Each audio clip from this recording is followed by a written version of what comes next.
A receita dela foi recorde, mas ela teve uma queda de mais de 60% no seu lucro líquido. Será o que eu tenho que avaliar nessa empresa? Será que a IOSP ela tem um futuro promissor? Ou será que foi algo passageiro e tende a não continuar? Você vai conferir tudo sobre a IOSP Maxion, a MYPK3, nesse vídeo aqui agora. Acompanhe o vídeo até o final que você vai entender tudo sobre essa empresa. Se você não me conhece ainda, meu nome é Guilherme Lopes, eu sou especialista em investimentos com certificação CEA pela Ambima, também sou consultor de valores imobiliários autorizado pela CVM para atuar, também sou dentista e sou investidor há alguns anos. E antes da gente começar a falar sobre essa empresa aqui, que eu vou falar tudo sobre ela, eu queria te pedir um grande favor, porque você vai me ajudar demais se você fizer isso que eu vou te pedir agora. Eu queria te pedir para você dar um like nesse vídeo, então clica nesse joinha, dá um like, porque isso me ajuda demais, o YouTube entende que é um vídeo relevante, entrega para mais pessoas. O outro favor é para você se inscrever no meu canal, então tem um botãozinho aí, inscreva-se, você clica lá e você vai ser um inscrito aqui no meu canal para você ser avisado dos outros vídeos que eu vou produzir aqui e para fortalecer meu canal aqui também. E ative as notificações também, ative um sininho aí para você ser notificado dos novos vídeos que eu vou postar aqui. Então, dê um joinha, se inscreva e ative as notificações, porque assim você me ajuda e você também vai ficar sabendo dos novos vídeos aqui que eu vou produzir, beleza? Então vamos lá para o nosso vídeo da IOSP Maxion, a MYPK3.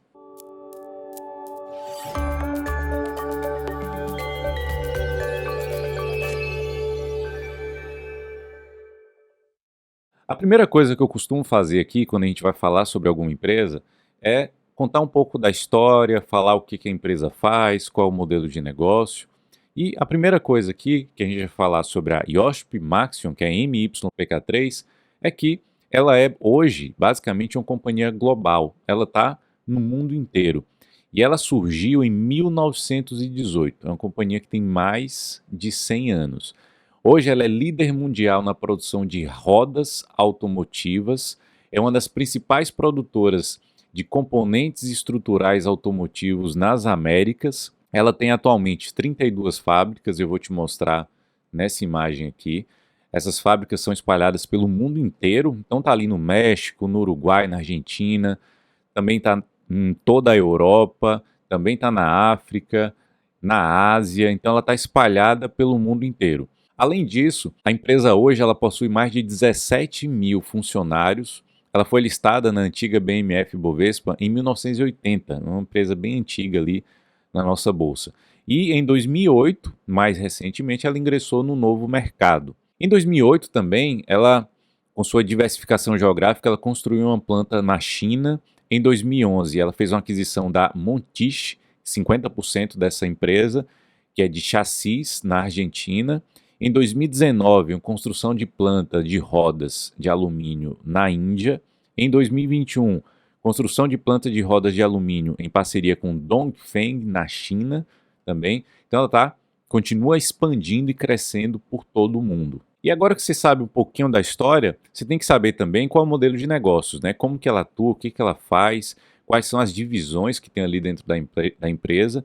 E basicamente ela tem duas divisões principais.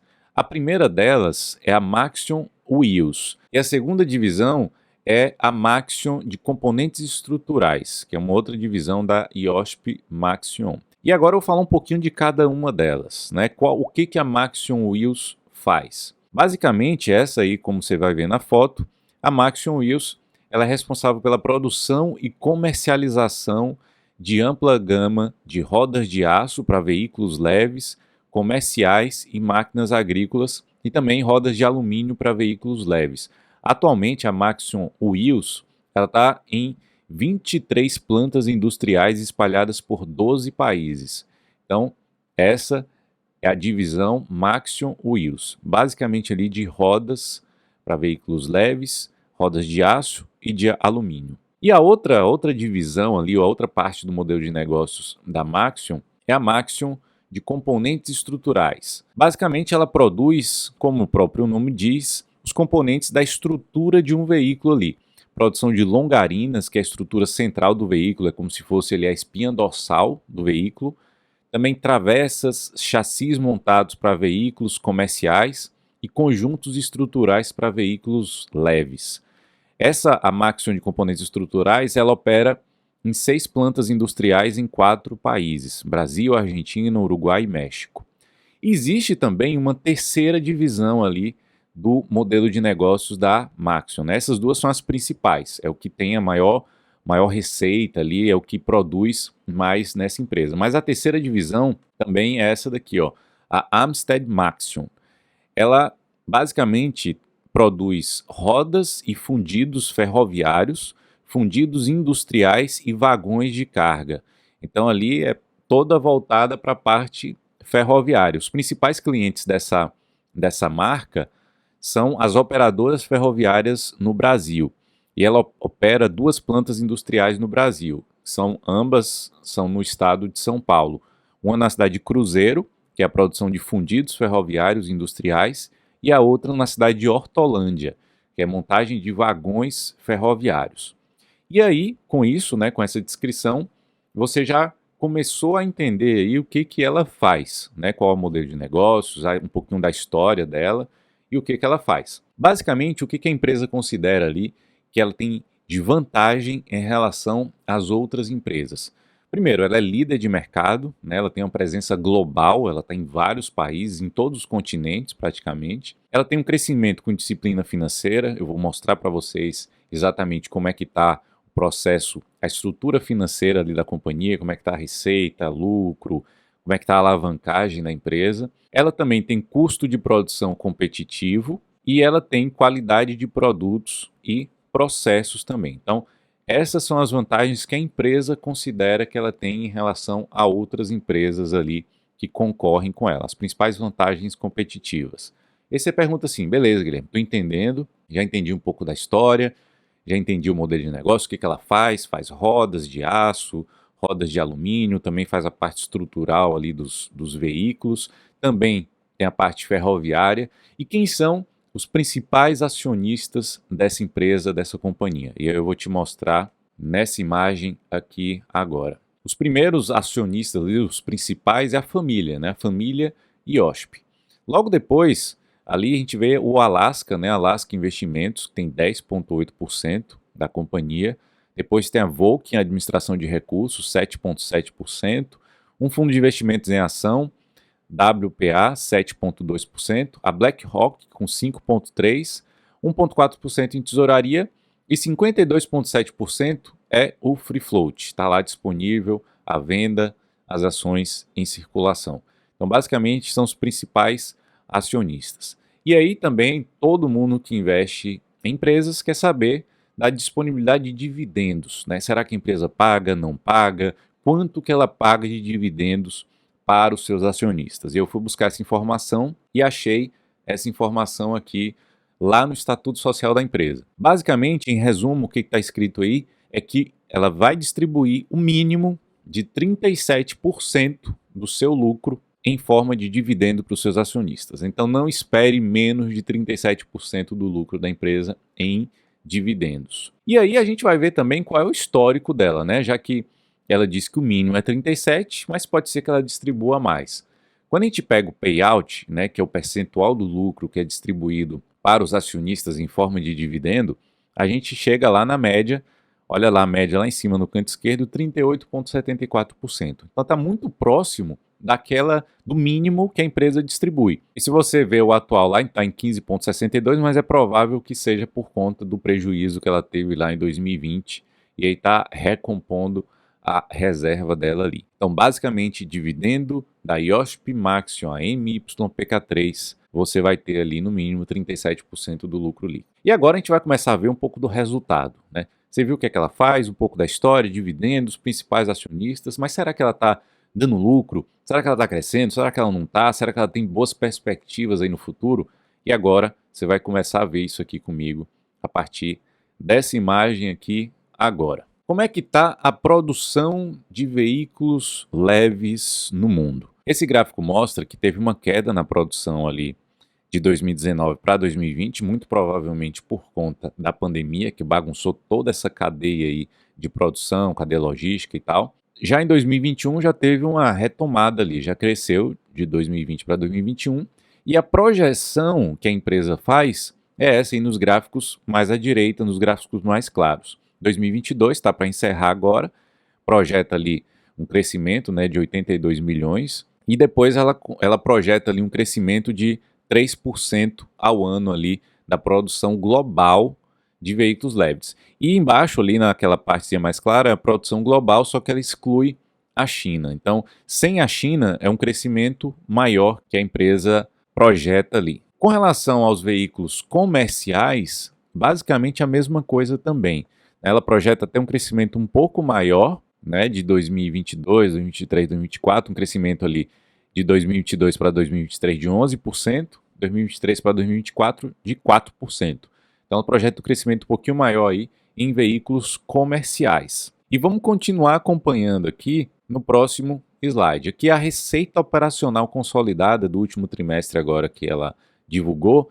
E veja aí, quando a gente compara a receita operacional dela do terceiro trimestre de 2021 para o terceiro trimestre de 2022, você vai ver aí um grande aumento, né, de 20% da receita. E com relação ao segundo trimestre, né, o trimestre passado, o segundo trimestre de 2022, teve um aumento também ali de 3%. No gráfico à direita e no gráfico de pizza, dá para a gente ter uma noção aí que é bem interessante também, com relação à receita por região.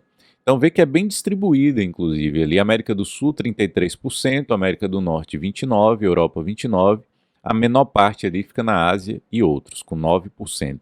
Bom crescimento de receita operacional, crescimento aí de 20% com relação ao terceiro trimestre de 2021. E aqui a receita operacional consolidada dos 9 meses desse ano comparado com os 9 meses, os primeiros 9 meses do ano passado. E aí a gente teve também um crescimento de 29% da receita, quando comparado esses 9 meses aí. Também bem interessante, um crescimento bem legal aí. E aí nesse gráfico a gente começa a ver também a receita espalhada aí por produto, por segmento e por divisão. Começando lá em cima, a receita por produto se manteve mais ou menos estável ali em percentual, né, em cada tipo de produto, né, teve um ligeiro aumento ali em rodas de alumínio, né, no terceiro trimestre de 2022, mas ali está bem parecido de um trimestre contra o outro.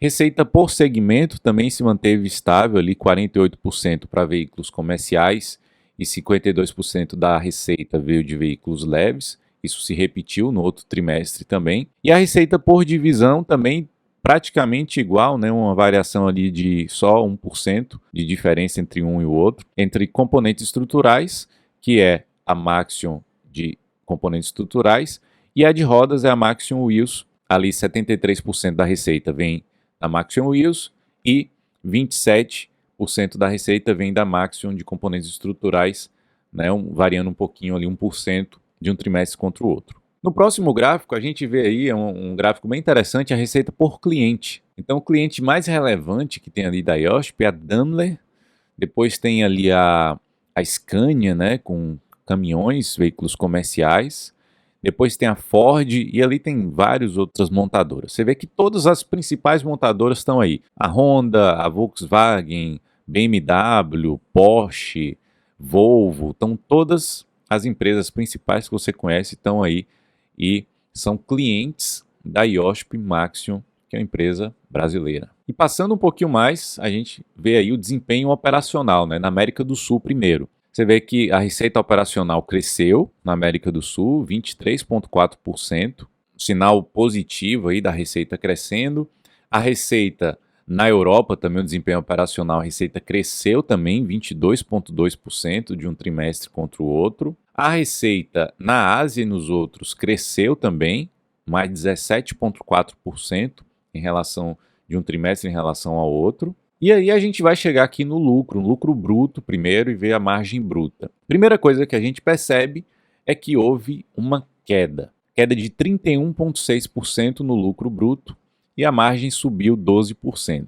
E aí você pergunta assim, poxa Guilherme, mas como é que aconteceu isso, né? Se a receita, a gente está vendo que a receita cresceu, né, em todas as regiões, a receita cresceu de um trimestre contra o outro e o lucro despencou. Existem algumas explicações para isso, né? Por que o lucro caiu? Primeiro, a empresa explica que existia uma defasagem entre o custo do estoque da matéria-prima comparado com os preços de venda. Então essa defasagem de preço ali impactou no lucro. E outras coisas também impactaram. a menor eficiência operacional devido a paradas não programadas na produção, então ela ficou um tempo parado, isso ali aumenta o custo da empresa e ela não produz, então impacta no lucro. Outra coisa foi o aumento do custo de energia na Europa. Então, como a gente está tendo guerra lá entre Rússia e Ucrânia, a energia disparou lá na Europa, a energia cara, aumenta o custo de produção aí da empresa. Então, isso impacta no lucro também.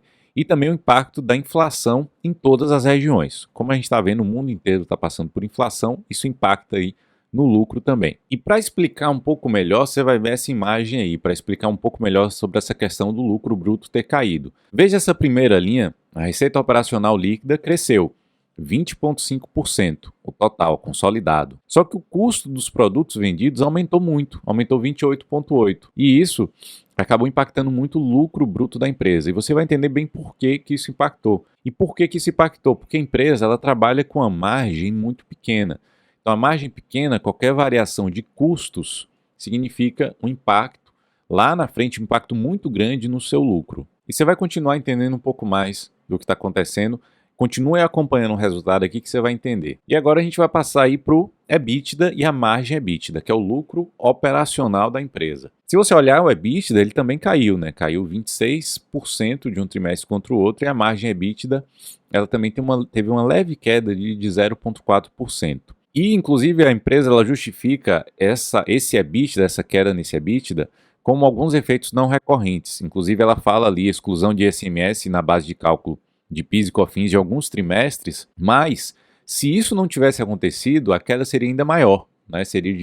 Ela fala ali de 39,6% de queda ali no seu EBITDA e a margem EBITDA próxima de 7% nos 9 meses de 2022 ali. A queda do EBITDA seria ainda maior sem esses efeitos não recorrentes. E a gente continua acompanhando aqui e a gente chega no lucro líquido, né, a última ponta, a última linha lá. Na última ponta, no lucro líquido, teve uma queda enorme, né, de 60,8%, ali saindo de 177 milhões de lucro no terceiro trimestre de 2021 para 69 milhões no terceiro trimestre de 2022. E a margem líquida ela também teve uma queda ali, né, de 4,9% para 1,6% de margem líquida. Por isso que teve um grande impacto ali no seu lucro, principalmente por causa dos custos que aumentaram. E aqui, para que você entenda, para que não fique nenhuma dúvida, eu quero chamar a atenção para uma outra tabela aqui que eu vou te mostrar. E é essa tabela aí que eu quero te mostrar. A mesma que eu mostrei lá do lucro bruto, só que agora eu botei a tabela completa. Preste muita atenção aqui, que é para você entender. Essa tabela é muito interessante para você entender o que aconteceu para o lucro ter despencado como ele despencou. Primeira parte ali, você viu o lucro bruto. Por que o lucro bruto caiu 31,6%? Por causa do aumento do custo dos produtos vendidos. A receita aumentou, só que o custo aumentou ainda mais. Aí a gente teve uma queda no lucro bruto de 31,6%. E a gente passa para a parte de despesas. As despesas ali, elas se mantiveram mais ou menos da mesma forma ali, tendo uma queda de 30,8% no lucro operacional, o EBIT. Só que por que o lucro líquido caiu muito mais, né, 60,8%?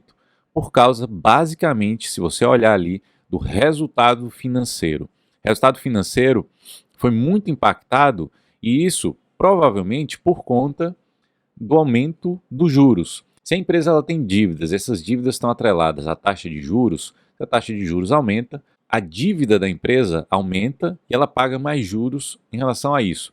E também depende do câmbio que está aquela dívida, né? Se o real se desvaloriza frente ao dólar e a empresa ela tem dívidas em dólar, como ela dá o resultado em real, também isso impacta demais aí na sua despesa financeira, né, no seu resultado financeiro ali. Então teve um aumento ali significativo do seu prejuízo no resultado financeiro, né, de 74,9%. E aí isso jogou o lucro líquido da empresa lá para baixo. Então isso explica a grande queda no lucro da empresa. Espero que tenha ficado claro isso aí para vocês. E o próximo ponto que a gente vai olhar é exatamente a alavancagem financeira, né, para ver como é que está a dívida da empresa em relação ao seu EBITDA ali, né?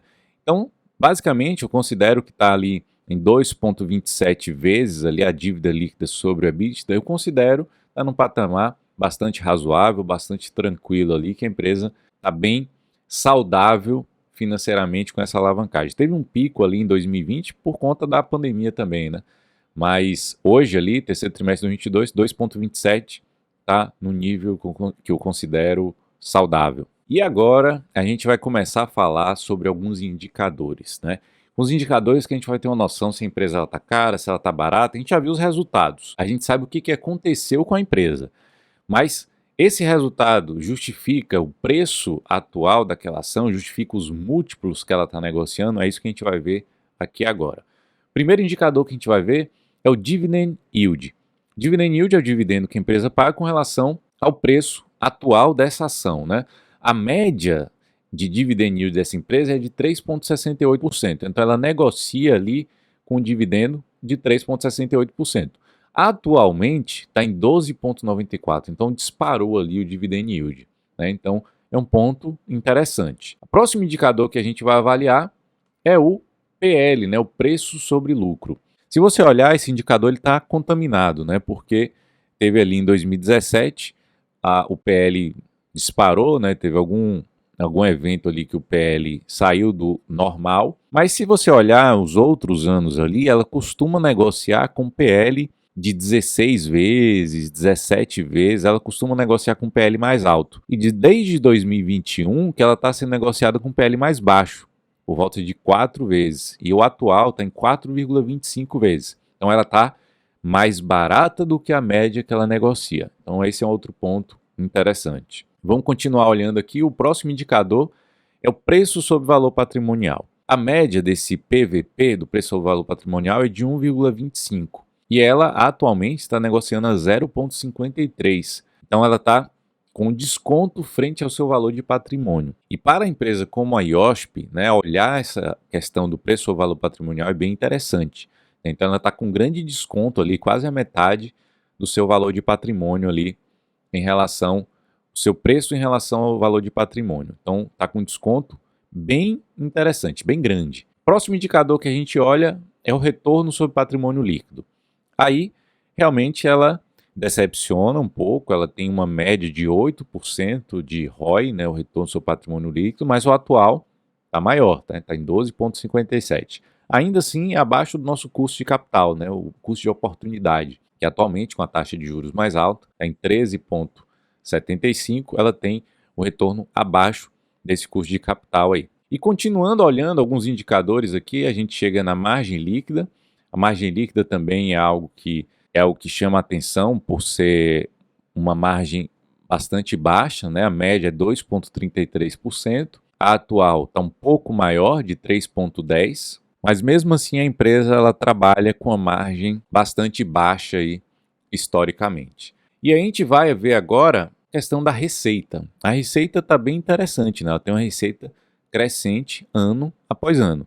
Só a de 2020 que decepcionou ali por conta da pandemia, mas todos os anos ali ela apresentou um crescimento na sua receita. Mas não adianta ela ter um crescimento de receita se os seus custos eles crescem na mesma proporção. E me parece que, ao que tudo indica, é isso que está acontecendo. A receita cresce, só que esse é o gráfico do lucro. O lucro ele se mantém estável, ele não cresce, provavelmente porque a empresa ela tem uma receita crescente, mas os custos crescem na mesma proporção e ela não consegue crescer seu lucro. Só que agora, no último trimestre, ela teve um grande salto aí no seu lucro. E é muito provável que, por isso que ela está com aquele PL, né, o preço sobre lucro, bastante baixo, porque talvez o mercado esteja precificando que esse lucro que ela teve não seja recorrente e talvez volte para a média, lá um pouco mais para baixo, e com isso o PL aumente. Se você acha que o lucro ele vai se manter alto e crescente,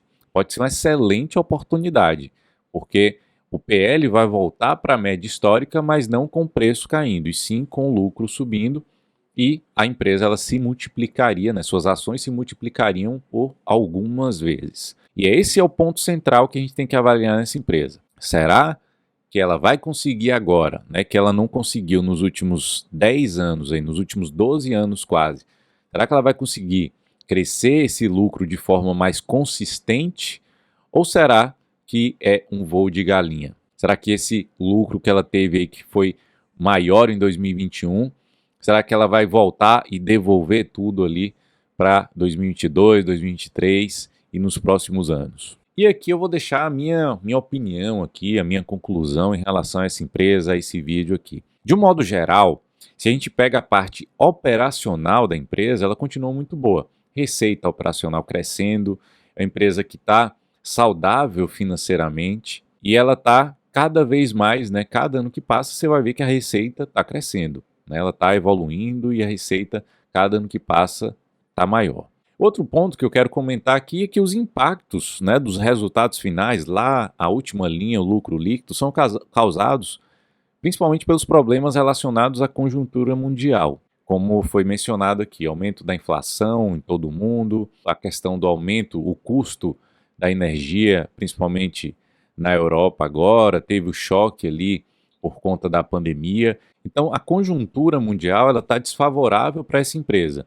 Só que eu creio que as empresas menores do que elas, seus concorrentes, elas sofrem ainda mais. Então, é provável que numa mudança de conjuntura, numa pequena melhora, a IOSP Maxion ela venha ainda mais forte do que as outras que provavelmente vão ficar para trás. Só que também existem alguns pontos negativos, né? Ponto positivo é esse que ela pode vir a deslanchar aí com uma pequena melhora na conjuntura mundial. Ponto negativo é que um deles é a margem líquida, né? A empresa ela trabalha com margem muito baixa e historicamente ela tem margens baixas, né? O que causa grande volatilidade nos resultados. Imagine que uma pequena variação, uma margem ela sai de 1 para 2% e ela continua com a mesma receita, o lucro praticamente dobra, né? O lucro vai dobrar. Então, a margem baixa faz com que a volatilidade de resultados seja muito grande, a perspectiva, né, a previsibilidade fica meio nebulosa. Você não tem como ter uma certa previsibilidade com a margem tão baixa assim. Então, esse é um dos pontos negativos. O segundo é que o fato dela trabalhar com a margem muito baixa prejudica o crescimento do lucro no futuro. Por quê? Porque a receita vai crescer, os custos eles acabam crescendo na mesma proporção. Se a empresa não consegue ganhar eficiência, né, o que ela não mostrou ainda nos últimos anos ali para crescer o lucro de forma mais consistente, ela acaba crescendo receita, crescendo o custo e o lucro patinando, o lucro não cresce. Então essa é a minha opinião sobre a empresa, mostrei pontos positivos, mostrei ponto negativo, não é nenhuma recomendação, não quero dar nenhuma recomendação para vocês aqui, eu quero que vocês avaliem, tomem a decisão de vocês para decidir se é um bom negócio, se não é um bom negócio para vocês investirem.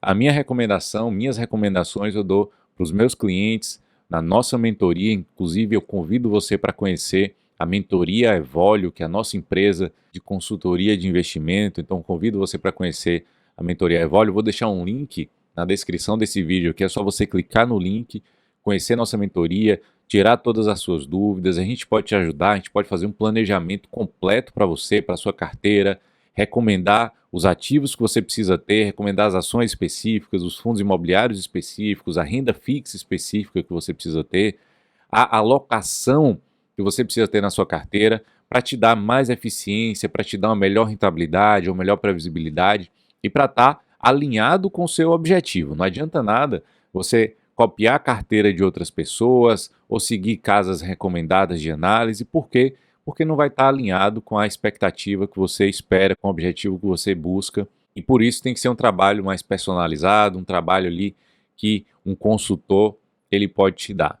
Então conheça a nossa mentoria que eu tenho certeza que você não vai se arrepender. É só clicar no link lá e você pode tirar todas as suas dúvidas. Eu espero que você tenha gostado do vídeo, um grande abraço e até o próximo.